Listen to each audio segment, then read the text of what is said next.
issues about access to education was the first thematic area for quality education. And for this, we had the following issues that were raised. For primary education, we realized access to schools is a problem. We still have communities that do not have schools, or the children will have to travel long distances to access education.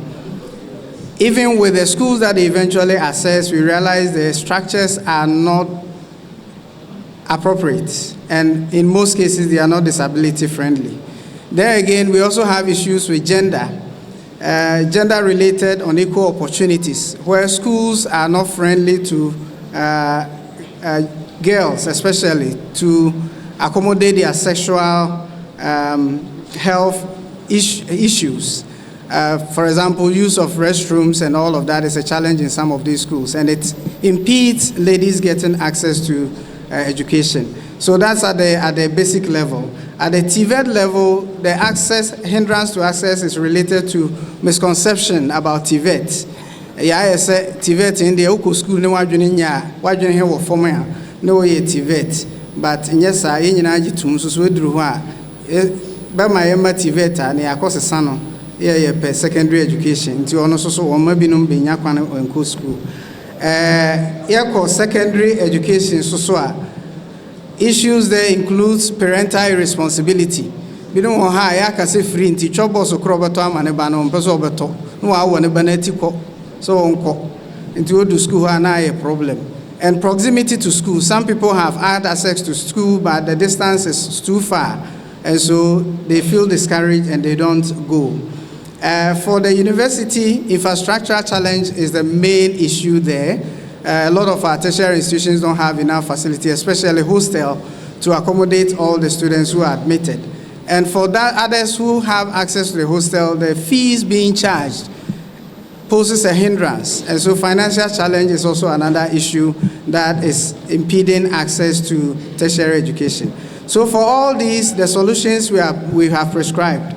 One of them is that we need to enforce legislation that compels compulsory education for all children. The F-cube needs to be the C in the F-cube needs to be boldened so that we can make it compulsory for all children to be in school.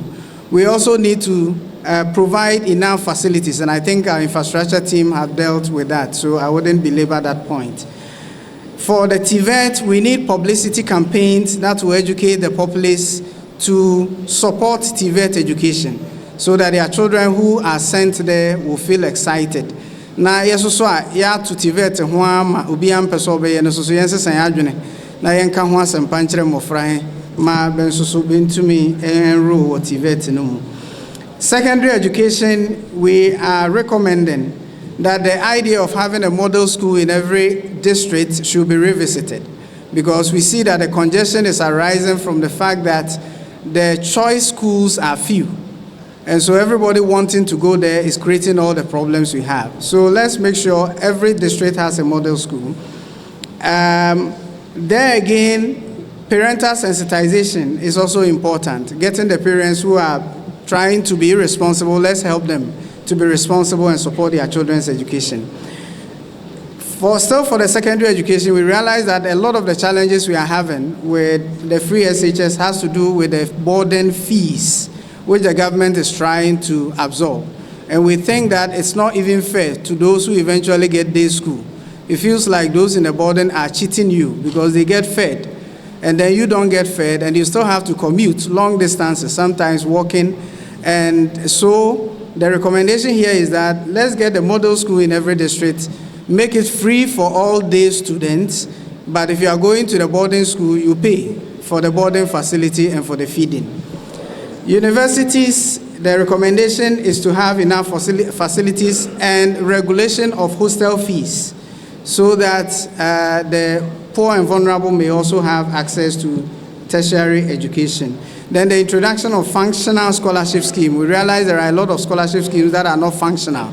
They exist in name. And so we need to ensure that the scholarship schemes we have are really targeting those who need it and providing opportunities for them to also have access to education. Then finally, for the university, we realize that some of the programs are concentrated, the choices programs are concentrated in only a few tertiary institutions. Okay, no Western North, medical school be anyhow. Inti ye nyina just ye konkran ana ye kotamale. Inti ye nyina ye koboso wo ho ana no so aye problem. Inti why don't we allow other tertiary institutions in the areas where they don't have those choice programs to also have them and build their capacity so that we wouldn't have to travel long distances to access some of these programs like medicine, engineering, and those that are of high demand. Then issue related to teacher quality. The issues we identified for basic level includes demotivated teachers. Some teachers who are there because they think teaching is a stepping stone, and so they come in there to wait for their best opportunity to leave. We also saw a challenge with deployment of teachers, where we are putting square pegs in round holes. We also identified that CPD opportunities that are created seem like a punishment to the teachers, and so they don't feel the need to take advantage of them. For the secondary education, we saw that the teachers have equipment skill gap. They have a lot of knowledge, but the teachers themselves are struggling with skills for the equipment that they are supposed to use to teach their learners. And so that is a challenge. Then also competency skill gap. There again, they know the content, but the skill themselves, they are struggling with that.